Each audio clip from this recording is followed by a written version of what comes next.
Hello and welcome back to the channel. The manhwa we are going to recap today is about a girl who was bullied in her past life, but becomes a heartless villainess after reincarnation. So let's begin with our recap. The scene opens with people whispering that she's even worse than the rumors say. No one knows where to place their eyes. Deborah gazes at someone and reaches a man. This man is trembling in front of her. When she smacks his head, his wig flies off. The nobles begin to murmur, how can she act like this? The old man, now hairless, asks Deborah why she's doing something like this. She says her hand slipped and slaps him again. He's crying now, asking why she's committing such an outrageous act. She scoffs, saying his grease-covered face made her hand slip, and tells him to make sure to wash his dirty face. This guy is a piece of trash who cheated on his wife with a servant and even broke his poor wife's leg by pushing her down the stairs. People start to murmur again, what the hell did they just witness? But Deborah couldn't be less interested. After all, what can they even do?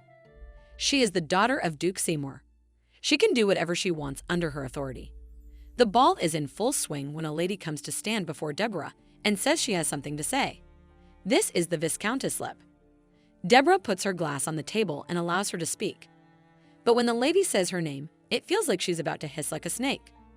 With a flash of tension, she advises Deborah not to drink too much, saying she's worried about her health, and then she leaves just like that. But deep down, even Deborah was nervous. She doesn't know why she got scared the moment this lady came up and spoke to her. The real truth is that our Duchess is secretly very timid. She has decided that she will no longer be the kind and pitiful girl she used to be. She has decided to reveal the backbone of a Viscount and live comfortably from now on. Now we see the laughable life of our protagonist, who is practically crying as she gets a text from her appa his tires fell off and he needs money. She sighs, thinking how her relatives seem to pass away every week. After giving all her money to this appa, she's broke. She then texts the group to give her all the materials they've collected, and they apologize with excuses about having a cold and other lame reasons. It seems like she'll have to go alone again this time too, to the library. She's really hungry and wonders if she should get a rice ball. But the girl is forgetting she's only got $3. Then she hears someone saying not to step on it, it's brand new. The boy tells his girl that he got it at a premium price and it was so hard to find, he thought he was going to die. It's her appa, the very one who borrowed money from her, saying his aunt passed away. She wonders what he's doing here. Hojin appa fired asks him how a beggar like him got money, and he tells him he found a pushover. Do, our female protagonist, hiding nearby, hears all of this. Her eyes widen as she eavesdrops, wondering if she really is a pushover. Do people actually know her by that name? The boys talk about how she even does all the work in a group project and they just have to show up to collect money from her. They laugh that, at this point, she's a complete pushover. She starts to remember when he used to say he liked her because she was so nice. The memory stings, she feels deeply betrayed. Then she gets a call from her mom, asking if she's going to come to school. Do questions why she's calling her there, only to realize her mom is calling her to come wash the dishes and bring food for her brother. Do is like, can't he make his own food? Her mom is shocked and asks what she's even talking about. If she can't make food for her one and only brother before her mom can say anything else, she hangs up. Then she starts to think about those words that she's nice. She should have known better. Those words were just another way of calling her a pushover. She stands there, wondering if she really was that much of an idiot. That's when it bite comes her way. She doesn't know why, but she realizes something like this right before her death. Just like that, she dies a meaningless death and reincarnates via transmigration into an R-rated reverse harem novel to devour Thorn as the villainess Deborah. She wakes up in Deborah's body and wonders where the hell she is. She's sure she got hit by a motorcycle, but now she's perfectly fine. She gets up to look in the mirror, but the moment she sees herself, she's struck speechless. Damn, this girl is a baddie. She starts slapping herself, wondering why the hell she hasn't woken up yet. Now that Do has reincarnated into Deborah, she thinks this must be a fever dream. Just as she's still processing, the maid comes in and freezes in shock, dropping the food on the floor. The maid starts to cry and beg for forgiveness, insisting she saw nothing. Deborah is confused. What's up with this maid? While the maid continues to plead, saying she really didn't see anything, she says her name and suddenly Deborah remembers. That's the name of the maid from the novel. She realizes now she's in the villainess's body. She knows Deborah. She was a hardcore villainess, the author designed specifically to make the female-led suffer. The top comments always hated Deborah. She was the typical chaos bringer, left with a pathetic ending where she was locked up in a cage. Pale skin, blood-red pupils, and flaming violet hair, she now looks exactly like the book's description. Someone then bursts into the room, shouting about what the maid has done again this time. This man is Deborah's father, Seymour. He's one of the top 5 archmages, even among the noble-born magic generation. A man with a temperament as cold as his eyes. Marion, the only person he ever opened up to, passed away after giving birth to the youngest child. Since then, he became colder than ever. More importantly, he looks at Deborah and says that the tantrum about the jewel wasn't enough. Now she's started self-harming too. He calls her an embarrassment to the family. He says she keeps ruining her face and asks what's so special about that jewel anyway. She remembers there's only one like it in the whole empire. It's the Link diamond, and it seems like she threw a tantrum about it and even went on a hunger strike. He warns her. There's a line she must not cross as his daughter. He gives her probation. Deborah is stunned. How can her dad be this handsome?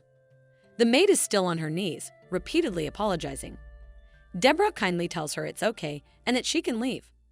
With robotic speed, the maid picks up the food and leaves. Deborah sits back, already done with this reincarnation nonsense. She thinks about how she died because she was a pushover her whole life. And now, she's not even the main character, just the villainess's best friend, and a hated villainess on top of that. She's really pissed why out of all people did she have to become Deborah.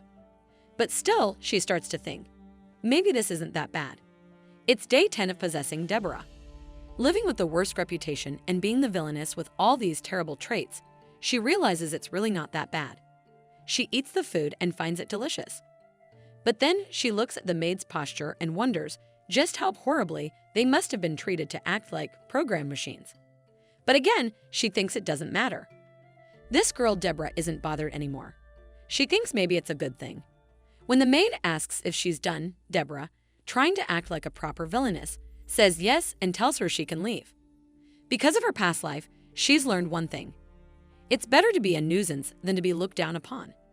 She's glad they all avoid her. It means she can do whatever she wants. With Deborah's body, she remembers this is the first time in her 24 years of life that she's lived this luxuriously. She really can't believe how peaceful her mornings are. Who would have known how tough her previous life had been? And if this is what probation feels like, she wants it forever. Moments later, someone comes to greet her. It's Helen, the second daughter of the Baron, and also a designer. Deborah decides that even if she can't go out, she can just call the designer to her house. This isn't just a silver spoon in her mouth, it's like having an entire diamond lodged there. She really can't seem to adjust. Helen then calls for the Freestone collection, and the maid arrives with ultra-extravagant dresses. Within seconds, her room turns into a full-blown department store. Helen, beaming with joy, eagerly prepares to show Deborah all the dresses she's made. But as Deborah stands still, silent and unreadable, Helen grows nervous. Why isn't she saying anything? Why does she feel so intimidating? A memory surfaces, one from before Deborah transmigrated. Deborah had been so full of excitement, she had ordered Helen to make her new dresses immediately. But Helen, trembling, had explained that the shop already had far too many reservations. Her voice had barely come out as she asked if Lady Deborah was, refusing her request. Terrified for her life, Helen had quickly corrected herself, swearing they would prioritize Deborah's dresses. And now, back in the present, she reminds Deborah that the dress before her is already wildly popular. Helen, internally panicking, knows as she can't find a way to flatter Deborah, who knows what fate might befall her tiny, fragile life. Trying to redirect Deborah's attention, Helen explains that the white fur on this particular dress is the centerpiece, it's the star of the show. If Lady Deborah would just take a closer look, Deborah steps toward the dress, and in that moment, she genuinely thinks it's amazing. It's flashy, over the top. She still can't get over Helen's earlier diamond spoon comment, but honestly, with a face like this, Deborah could make anything look good. Helen cautiously steps forward again, asking if she likes the dress. Deborah frowns and flexes her jaw. The air in the room tightens like a squeezed lemon. Helen, sensing imminent danger, blurts out that the dress is only a prototype, a mere preview of what they plan to make for her. If Deborah can grant them 3 more days, they'll produce something even flashier, even more refined. To Helen's horror, Deborah raises a brow. She's already shown her this level of craftsmanship, and yet there's more? Helen, practically sweating, assures her that they'll create any dress Deborah wants. With more jewels, more flair, more drama. And so, the entire team moves as if they're on a top-secret military operation. Helen's underlings dart about like their filming mission. Impossible. Deborah, now satisfied, internally celebrates because the worst part is over. Jewels are the best after all. They can always be converted into cold, hard cash later. The scene shifts. Now, Deborah is staring at a mirror, looking at herself, or rather, looking at the face of this body she now inhabits. No matter how many times she sees it, the face still stuns her. Just a simple raise of her eyebrows gives her a terrifying presence. She loves this face. In her past life, she looked so average and forgettable that someone stopped her every 50 minutes to ask for directions.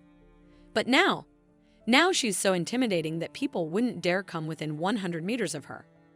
There's a knock on the door. A maid informs her that the private tutor has arrived. Deborah doesn't know a single thing about this tutor. As she walks down the massive hallway, she's struck again by how absurdly large this house is. How much money and manpower must have gone into building it? She's envious. She even got a private tutor. In a house like this, still, Deborah's intrigued. What's next? After all, she's skipped every class, every piece of homework. She wonders if this new teacher is the same one on who real Deborah used to yell at her for not turning in assignments.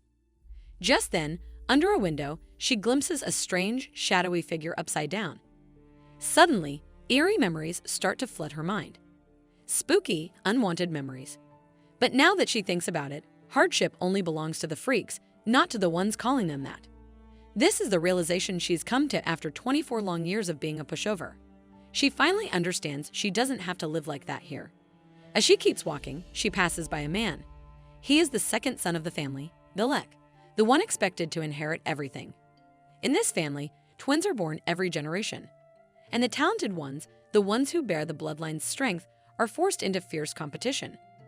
That's probably why most of the twins in the family develop personality disorders. Bilek glances at her with cold eyes. Apparently, the rumors about her being a wreck have already spread even to the Magic Tower.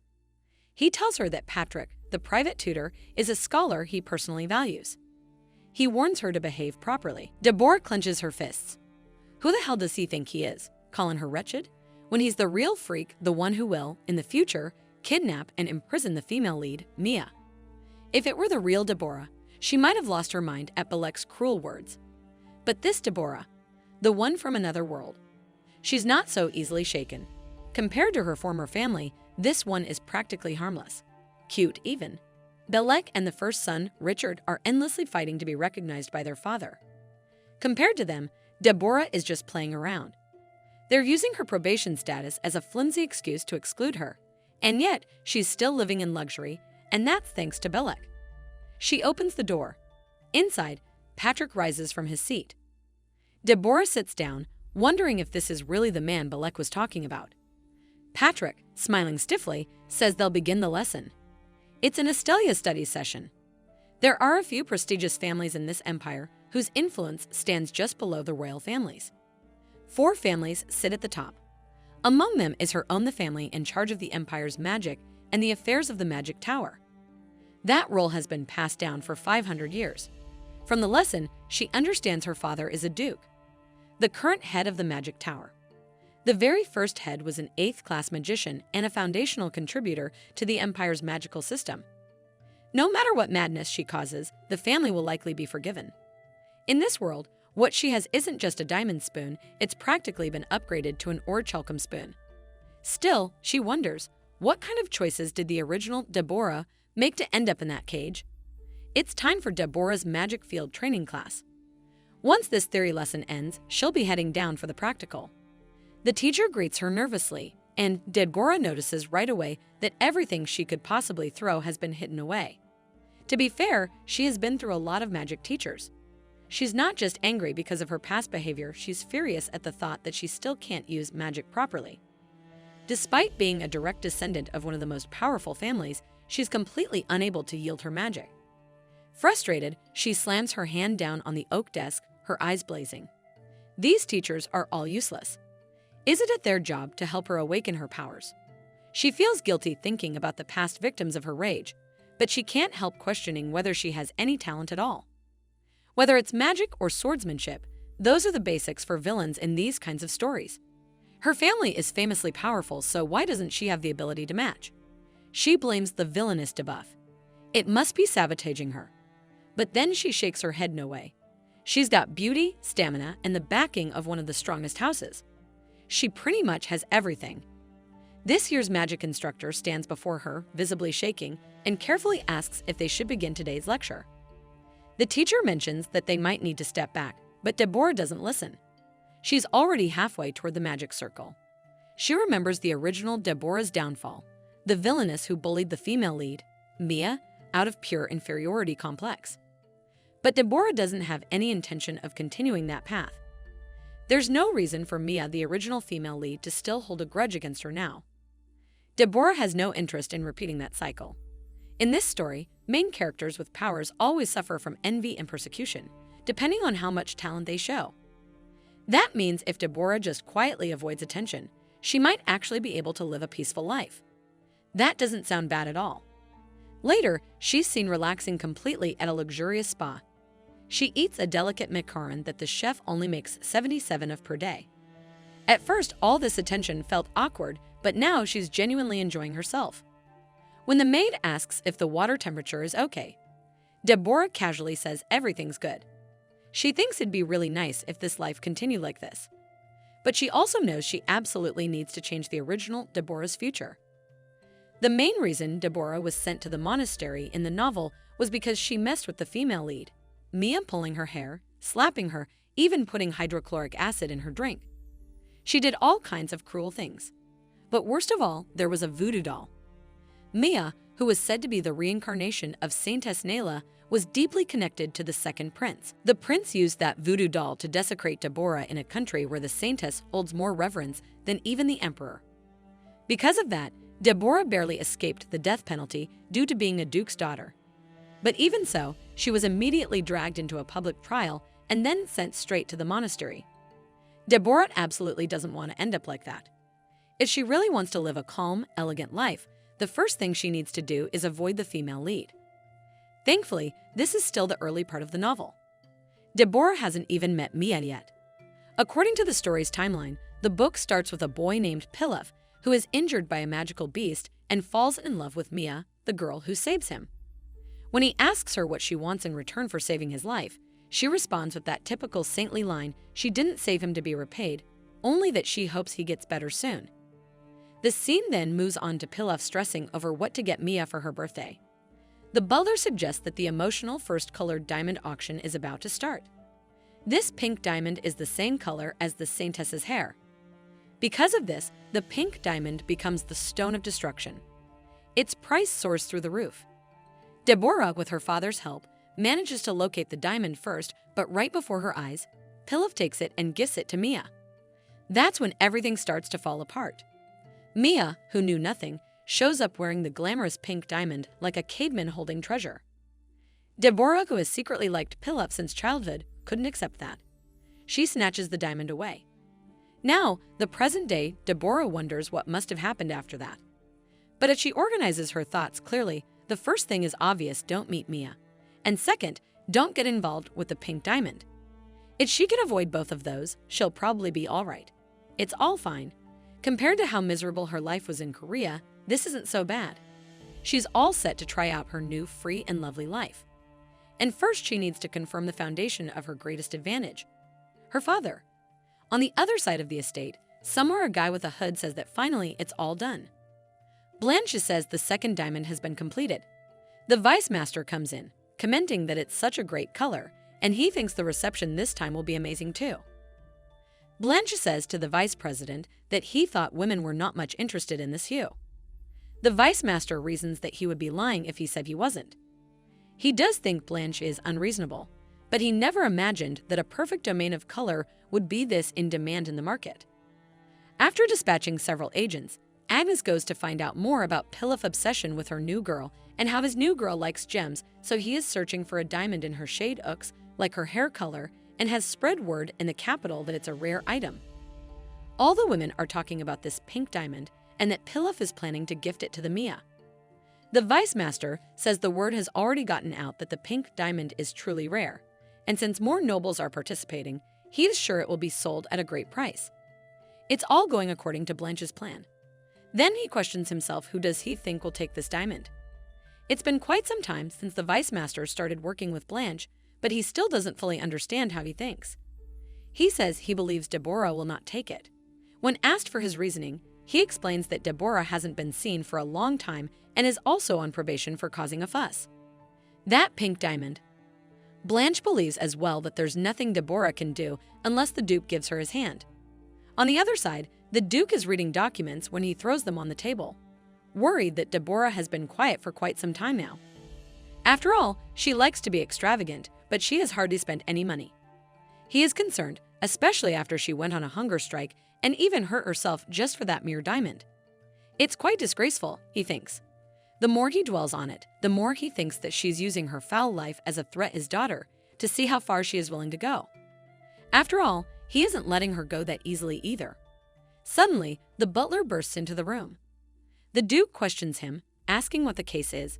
The butler, trying to catch his breath, tells him that Deborah is digging with a shovel in the Duchess's garden. This makes the Duke furious. He gets up, walking angrily, thinking that she's trying to take her anger out on his previous wife's garden again. After all, she hasn't been on probation for that long, and yet she couldn't stay still. He finally arrives and shouts at her, demanding to know what the hell she is doing.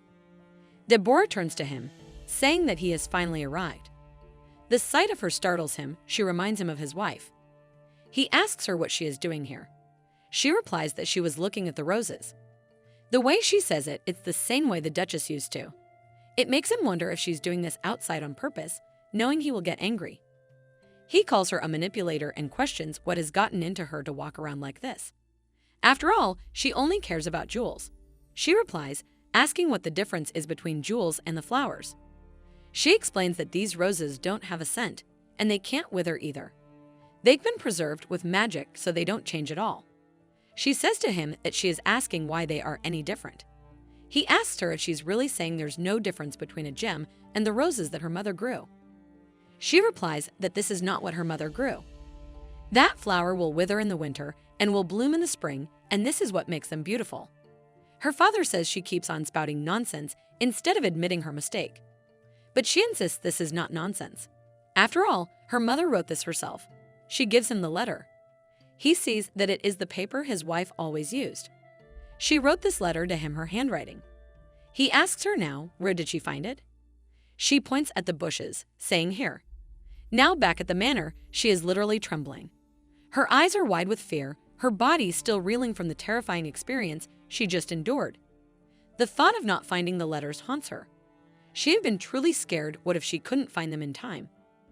The idea that she might have to risk her life just to hand that letter over to him makes her heart pound. She wonders what her behavior had been like in the past, and in a strange way, she feels validated for remembering these pieces now. Originally, it was Mia who discovered the letters. She recalls that clearly. Not long after, she had been kidnapped by the twins, ending up in the rose garden, dragged there by Richard. He had claimed that everything this aftermath and the gems would eventually belong to her, questioning why she wouldn't just stay by his side. When she resisted, he pushed her to the ground, demanding to know if she was foolish enough to make him angry. That was when she saw the box. In the pale white night, she had secretly dug through the garden soil and uncovered a box containing the Duchess's letters. She later used that box to strike a deal with the Duke and escaped from that place. Now, Deborah finds herself anxious. She wonders if it was truly okay to steal that item from Mia. There's so much weighing on her shoulders. Still, she understands how important that item is for the protagonist. She feels deeply sorry for Mia and is determined not to get her kidnapped again this time, especially not by her brothers. But something continues to gnaw at her. In the original novel, Mia had made a deal with the Duke using the letters. Yet, the diary was also found there. Why hadn't Mia used the diary instead? That question lingers in her mind.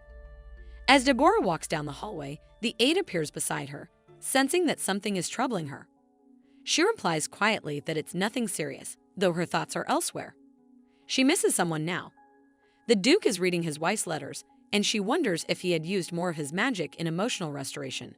Perhaps he would have found that box himself. She knows he mourns her loss too deeply. He had lost her far too soon. Later, there's a knock at the door. She allows the visitor in. It's Deborah bringing tea for her father. Her father gazes at her with a heavy, questioning look, as if trying to see through her. He asks what business she has being here. Deborah calmly gathers herself. She is not afraid. She answers that she believes he has overexerted himself, and she's brought some refreshments along with tea. He questions when she started concerning herself with his well-being, but even then, Deborah still finds him disarmingly charming.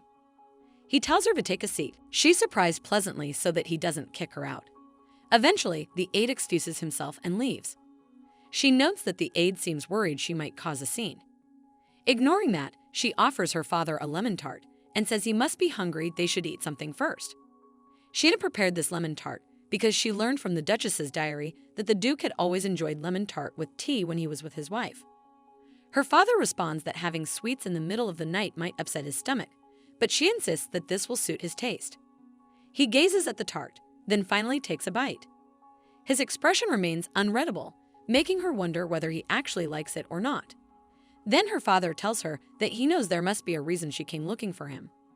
He wonders aloud if it's because she's here for a reward for the letter she found. He acknowledges that the object she uncovered was indeed priceless. However, he advises her to head back if what she wants is the pink diamond, as he has no intention of returning it to her. Deborah quietly assures herself that she isn't here to gain anything from him. She's here to give him her truth, her creative memories, and to know if there are more letters. When he asks how many letters there are, she tells him he will know in time. He looks at her with suspicion, wondering if this is just her way of manipulating him, using his wife's letters to get what she wants. She replies calmly that she is not that kind of person, and her intention is only to give them to him gradually. After all, it would be a waste if he read them all at once. The next day, the Duke sits reading the letter while Deborah eats quietly nearby. She thinks to herself that, for some reason, she feels like a mailman. He is so absorbed in the words of his late wife that he doesn't even seem to notice her presence. She has already delivered 2 letters to him this week, and she begins to wonder whether there should be some kind of emotional threshold. How much is too much? At that moment, the Duke calls her over and questions if she brings him letter. When he is tired, she replies that she is. He asks her once more, pressing whether she's doing all this because she wants that unique diamond. She knows she needs to tread carefully, so she tells him that she felt bad, and since she was already there, she thought she should connect the two of them. Finally, her father asks if she has some time this week. She responds that she does, and he mentions that he plans to go out and have a meal with her. She questions him about her probation, but he simply sighs, saying that by now, she must have already earned the trust of their other siblings. She thanks him, though the Duke notes that she doesn't look particularly thrilled. In truth, Deborah had really hoped to have a relaxing time. She assures the Duke that she is happy, genuinely so, but admits that going out feels like a lot of trouble. She explains that it's just that she enjoys spending time with him, and perhaps that's why she doesn't find the idea of going out as appealing. Her father, however, remains puzzled, trying to understand what it is that she actually wants. Her vague replies make him feel uneasy. He just wants her to be direct. She insists that it really wasn't her intention to make things complicated. Then there's a knock on the door. A servant enters to inform the Duke that the vassals are gathered in the meeting room. Deborah stands and says that since he already has something planned, she will take her leave as well, and that she will see him over the weekend. Outside, Deborah feels drained, as if someone had sucked the soul out of her. It's hard trying to earn favor from a cold father, and the pressure of always being around him alone offers no comfort. She decides she'll do nothing for the rest of the day. Eventually, Bullied approaches her, calling her pathetic and crude. She wonders where he even came from so suddenly. He slaps her side lightly, telling her that it would be better if she just stayed still and stopped making so much noise around here. He mocks the idea of this being a probation at all. Deborah is left confused and irritated. She has no idea why this guy provokes her so much. 2 days later, over the weekend, she finds herself eating a meal that is remarkably tasty. She wonders why a place that serves such delicious food isn't more crowded. Her father notices her looking around and asks her why. She tells him it just looks like this place doesn't get many customers. He tells her that was a rather boring joke. She can't believe that he even considers this a joke. Clearly, rich people's lives are different. Her father then asks if she has brought a letter again today. She says yes. He tells her that since she has been delivering letters like clockwork, it makes him feel oddly good. He questions if that, too, is part of her plan. She admits that it is and says she's glad. She informs him that this time, she intends to give him the letter differently. He doesn't understand what she means. She asks him if he'll spare her the usual stern demeanor, at least after this meal. The dupe reflects on how much of his time he has been giving to her lately. Every day is filled with work and formalities. Both of his sons are curt and distant. He's beginning to feel tired of it all. So when she suggests doing something different, he agrees to go with her. Upon reaching their destination, she asks him to close his eyes. She reminds him that she told him she would deliver this letter in a new way this time. She would recite it to him. He chuckles, asking if she's about to put on a play now, and remarks that he didn't know she had this side to her. She tells him to focus, and eventually he does close his eyes. She begins to recite the letter, which is written like a poem. The dude recognizes it. It is "My Heart of a White Bloom." When she finishes, she asks him how it was. He tells her that this is the kind of poem his wife would have loved. There is no doubt. He says that it would have been nicer to read it himself, but her recital gave it a more lighthearted tone. He remembers his wife once saying that she had started reading romantic poetry lately and had been enjoying it very much. She had told him that when she closed her eyes while reading certain verses, she could almost smell the subtle fragrance in them. In moments like those, she felt as if he were with her. Now, looking at Deborah, he wonders if she really memorized this poem just for him. She asks if he liked the letter and if it was pleasant. She thinks to herself that if he read this poem from the page without her voice, he might not have felt the same. Elsewhere, Balek is furious. He's been noticing how often Deborah has been coming in and out of their father's quarters. It's beginning to get on his nerves. He's wondering if she's trying to earn more favor and if she's about to give up her probation entirely. His aide doesn't know either after all. The dupe doesn't speak much on the matter, and it's hard to figure out what's really going on. This entire situation is eating away at Balek's nerves. Balek finds it strange. He had thought she would have been kicked out by now, especially after hearing that she had been messing around in their mother's garden. And yet, here she is sitting calmly, sipping tea with their father, as if nothing had happened, enjoying a pleasant time. He genuinely cannot understand their father at all. If it were up to him, with even a shred of luck, he would have already kicked her out for disgracing their family name. Still, he supposes they will get her married off and kick her out after her debut. And yet, the idea of the frock that Richard has chosen for her he scoffs.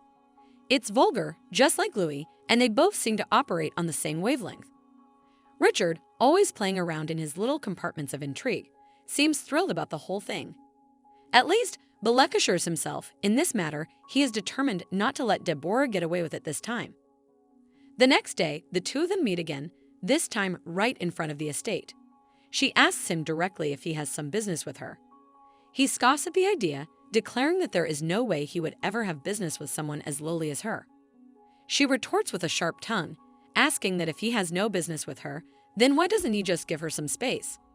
He snickers and says that as her brother, he still wants to give her some advice, but she does not seem interested in the slightest. He mentions casually that he heard she made a huge tantrum over a piece of jewelry she didn't receive. He claims he's just worried that no one will want to marry her because of her behavior. Deborah, utterly fed up, tells him to stop talking such rubbish and get lost. But he only smirks and tilts her chin upwards, telling her she should be grateful to him. Even though she's good for nothing, he believes he would still make a decent partner for her. After all, what does she have but youth and a halfway decent face to boost her value? She shudders with revulsion and slaps his hand away from her chin. He sneers, telling her she should return to her etiquette classes. Deborah shouts back at him, asking just what the hell he's talking about. He simply smiles, introducing himself Louis. He says she'd better remember his name, because they'll meet again soon. The name strikes her. Louis. She remembers now he's that insane bastard who harassed the female protagonist in the original storyline. She demands to know who gave him permission to behave like this.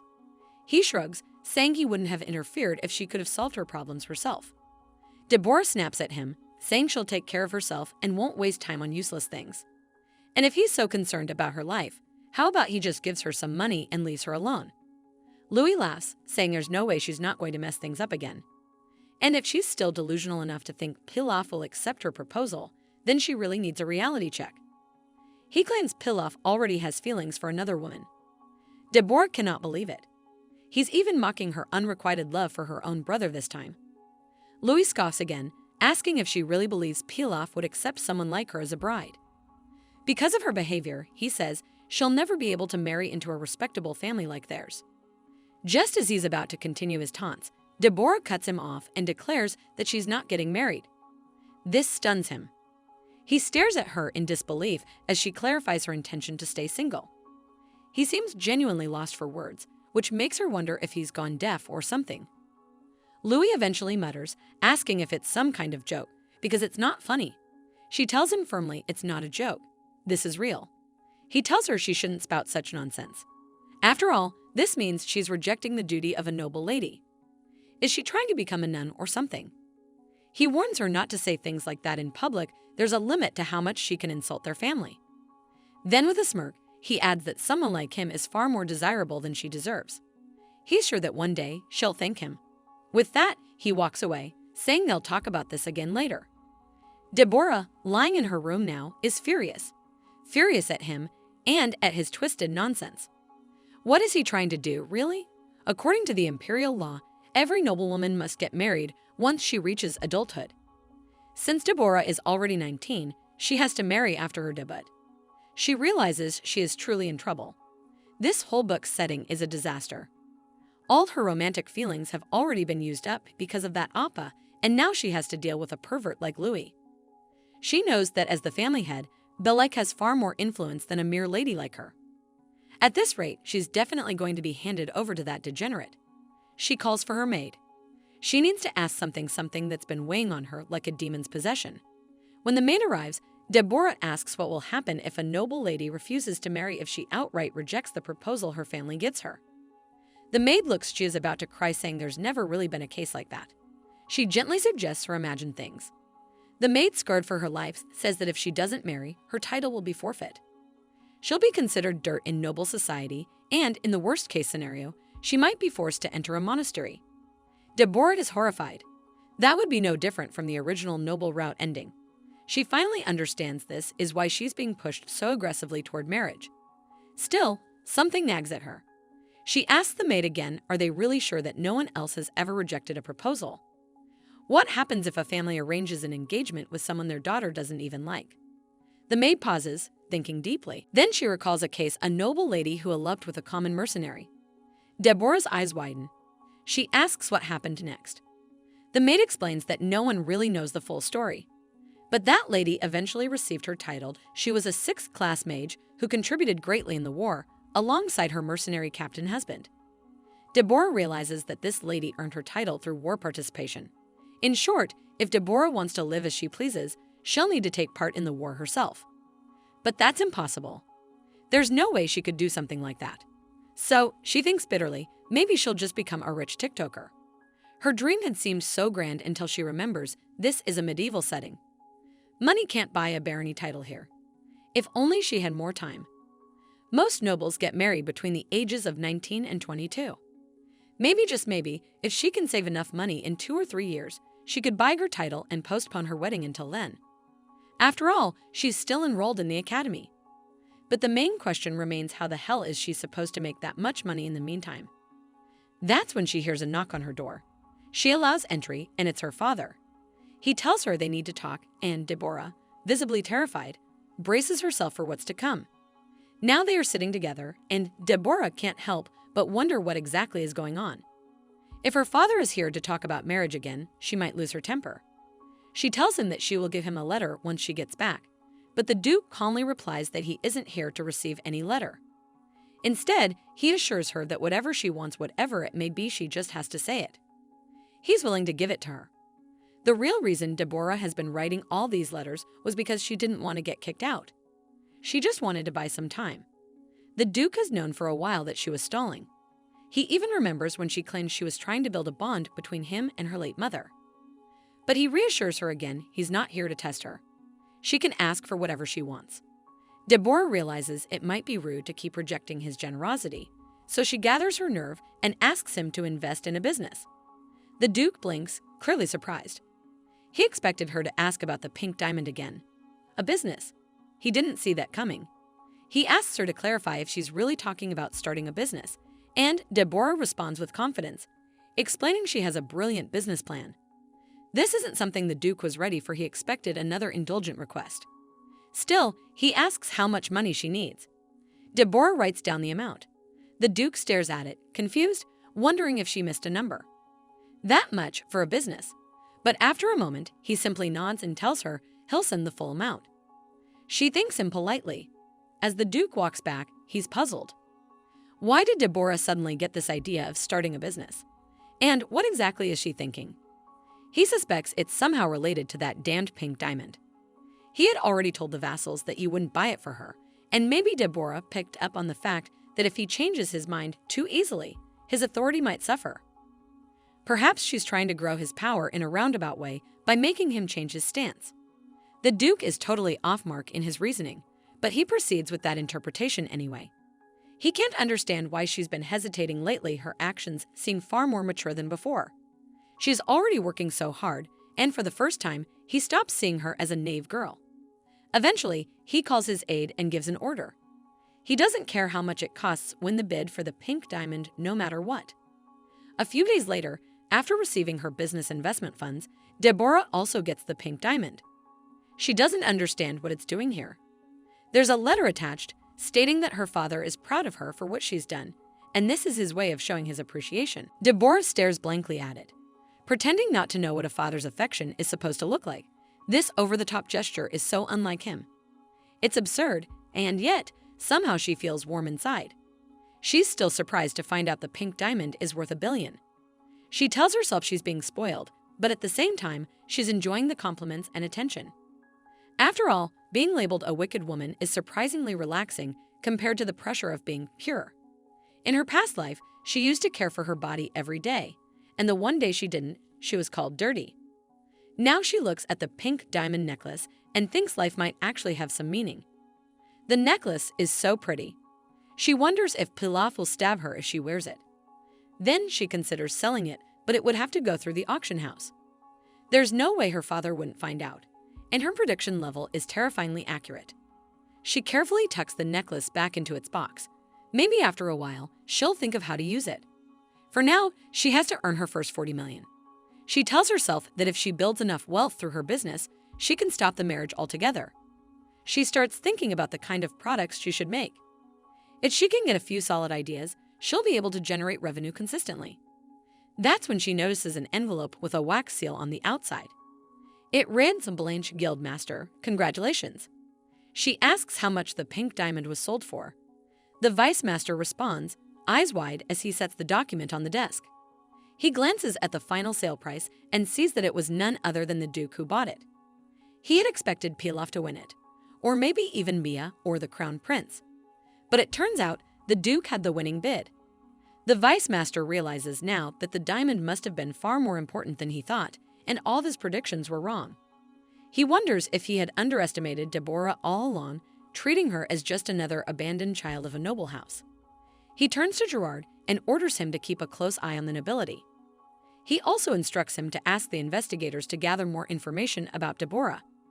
Something feels off. He's certain he missed something. Just then, he's informed that the trustee has arrived. He draws a circle of magic, casting a spell to reveal the person's identity. When the visitor walks in and removes their hood, the vice master's eyes widen. It's none other than Deborah. He doesn't understand that's how she got here.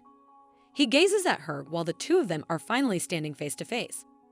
Deborah thinks that she is finally here, the seventh fang of the Golden Dragon, in the line of Blanche, also called the Certain Prince, Sheeterly in the novel. He is the most capable and the most secretive character in the entire story. She is just a supporting character. And you all must be wondering how she got this jackpot. A few weeks earlier, she saw that deal a cat with a tail. She knows this seal is used by Blanche in the novel. He uses it to release real deals, according to his mood. This seal is usually used when he is pleased, and it's when the cocky prince is most active in the novel. The Crown Prince used to go to him and says to him that Deborah keeps picking up on Mia. He really wants to get rid of that woman, but it is difficult after all. She's from the family of the Duke. He says to Blanche to get rid of her, and he will give him whatever he needs. Blanche then creates a rumor that there is a curse. The hater, losing Deborah, connects it to necromancy. Deborah, unaware, creates the cursed doll, not knowing she is being trapped. The prince asks Blanche how she will be able to use that doll. He says that if she falls for blasphemy, it will be simple. This makes the crown prince truly happy. After all, even her funny wit won't be able to stand in front of the authorities of the goddess. Blanche gives him the proof of his request being completed. Then the prince says that he has added a clause for him in the contract. After all, he can put her on trial all thanks to him. The prince says that he thought those stamps were just decoration. Blanche tells him that he uses that stamp when he is satisfied.